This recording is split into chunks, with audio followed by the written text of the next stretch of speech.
Good morning students. इस pandemic situation में CBSE ने डिसाइड किया हुआ है कि 30% सिलेबस कम किया जाए। इसके लिए 11th-12th के सारे सब्जेक्ट का 30% सिलेबस कम कर दिया है। तो इस 30% सिलेबस के चलते कौन कौन से टॉपिक हटाए गए हैं ये जानना बहुत इम्पोर्टेंट है, क्योंकि समय बहुत कम है और हमें एग्जाम तक अपना पूरा टाइम देना है, पूरी एनर्जी लगानी है, ताकि बचे हुए सिलेबस जो सीबीएसई ने डिसाइड किया है जिसमें से पेपर आना है उस पूरे सिलेबस को ढंग से तैयार कर सकें। तो मैं आपको सबसे पहले केमिस्ट्री का बता रहा हूँ कि केमिस्ट्री के सिलेबस में क्या क्या चेंज किया गया है, कौन कौन से टॉपिक डिलीट किए गए हैं। क्लास 11th 12th दोनों के बारे में बताऊंगा, तो पहले मैं क्लास 11th से स्टार्ट करूंगा, ठीक है।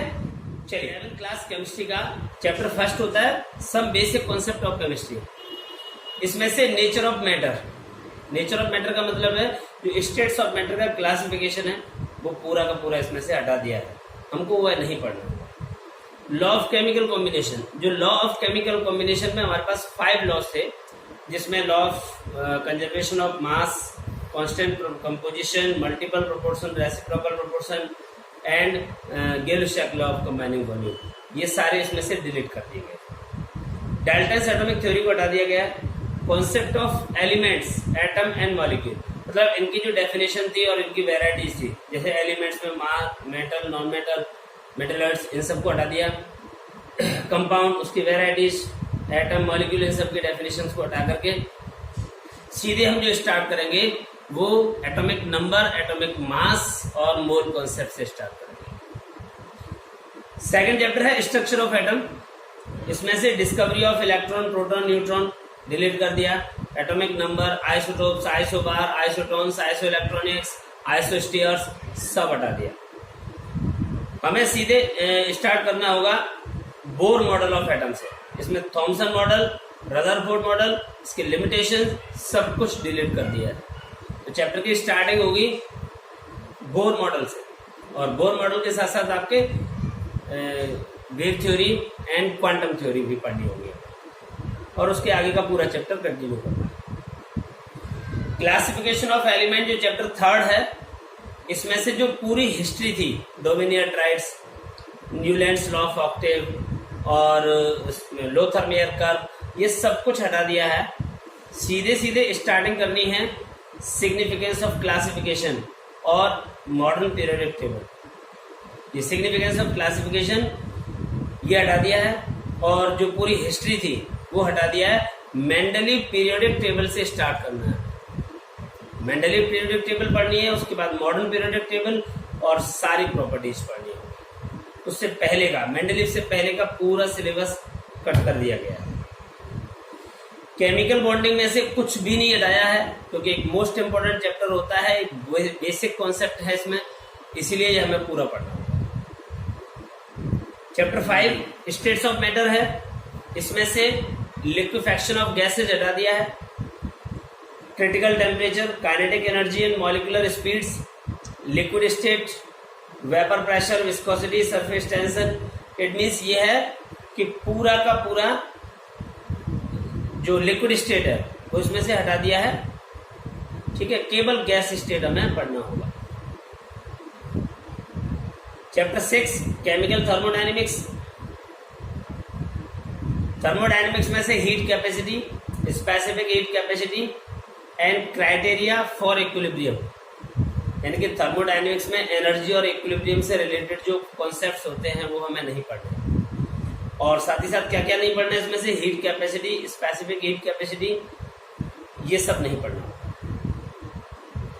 चैप्टर 7 है इक्विलिब्रियम। इक्विलिब्रियम में हमें दोनों पढ़ने होते हैं, फिजिकल और केमिकल इक्विलिब्रियम, साथ साथ आयनिक इक्विलिब्रियम भी इसी में। इसमें से हाइड्रोलाइसिस ऑफ सॉल्ट और हेंडरसन इक्वेशन, ये सिलेबस से डिलीट किया गया है। बाकी पूरा चैप्टर हमें पढ़ना है, क्योंकि वो कॉन्सेप्चुअल बेस्ड चैप्टर है, कॉम्पिटिशन में भी बहुत पूछा जाता है। चैप्टर 8 है अपना रेडॉक्स रिएक्शन। रेडॉक्स रिएक्शन में से एप्लीकेशन ऑफ रेडॉक्स रिएक्शन हटा दिया है, बाकी स्टार्टिंग से पूरा हमें पढ़ना होगा। लास्ट में, चैप्टर के लास्ट में जो एप्लीकेशन दे रखे हैं वो डिलीट कर दिए गए। Chapter 9 hydrogen. हाइड्रोजन में से preparation, properties and uses of hydrogen, मतलब हाइड्रोजन जो टॉपिक अपना वो हटा दिया, hydrogen gas H2, hydrogen peroxide और हाइड्रोजन पेरोक्साइड के भी प्रिपरेशन, रिएक्शंस और स्ट्रक्चर्स, मतलब हाइड्रोजन पेरोक्साइड और हाइड्रोजन दो टॉपिक को डिलीट किया गया है। बाकी हमें हैवी वाटर पढ़ना है, वाटर के बारे में पढ़ना होगा, ठीक है, और हार्डनिंग ऑफ वाटर वगैरह वो पूरा पढ़ना है। चैप्टर 10 एस ब्लॉक एलिमेंट्स हैं, इसमें से preparation and properties of some important compound, वो कौन कौन से हैं? Sodium carbonate, sodium chloride, sodium hydroxide, sodium hydrogen carbonate, और biological importance of sodium potassium, calcium oxide, calcium carbonate and industrial uses, biological importance of magnesium and calcium. लगभग 50% chapter इसमें से delete कर दिया है, मतलब जो इसमें इंपॉर्टेंट कंपाउंड गिवन थे वो सारे हटा दिए हैं। हमें ओनली जनरल प्रॉपर्टीज पढ़नी है एस ब्लॉक में से। Some P block elements chapter 11 है, इसमें से क्या क्या डिलीट किया है? सम इंपॉर्टेंट कंपाउंड, यानी कि borax, boric acid, boric hydride, aluminium, reaction with acid and alkalis. Carbon वाले पोर्शन में से uses of some important compounds, oxide मतलब कार्बन मोनोऑक्साइड, कार्बन डाइऑक्साइड दोनों हटा दिए उसमें से। इंपॉर्टेंट कंपाउंड ऑफ सिलिकॉन मतलब SiO2, सिलिकेट, सिलिकॉन्स, वो सब हटा दिया इसमें से।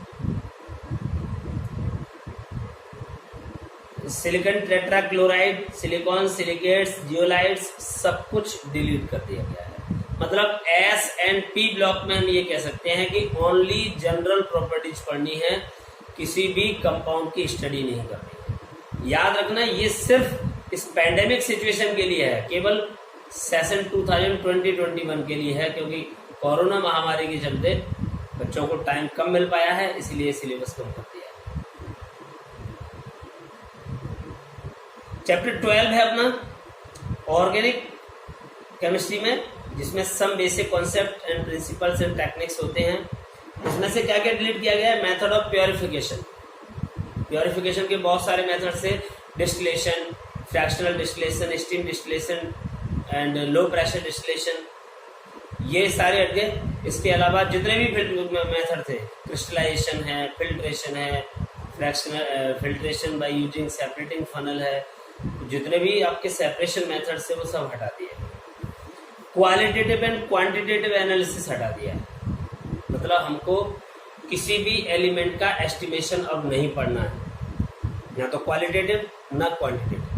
क्वालिटेटिव मीन्स होता है किसी सॉल्ट में कौन कौन सा एलिमेंट प्रेजेंट है इसका पता करना। क्वांटिटेटिव मतलब होता है उसका परसेंटेज पता करना। अभी तक ये एक इम्पोर्टेंट टॉपिक पढ़ाया जाता था, लेकिन अब इस साल ये हमें नहीं पढ़ना।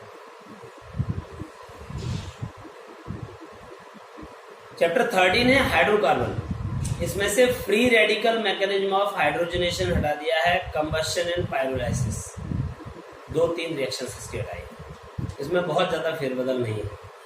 और चैप्टर लास्ट का हमारा एनवायरमेंटल केमिस्ट्री, वो पूरा चैप्टर डिलीट कर दिया है, वो इस साल आपको नहीं पढ़ना। It is all about of syllabus of 11th, ठीक है। इसके फाइल में नीचे अटैच कर दूंगा, उस फाइल को आप देख सकते हैं।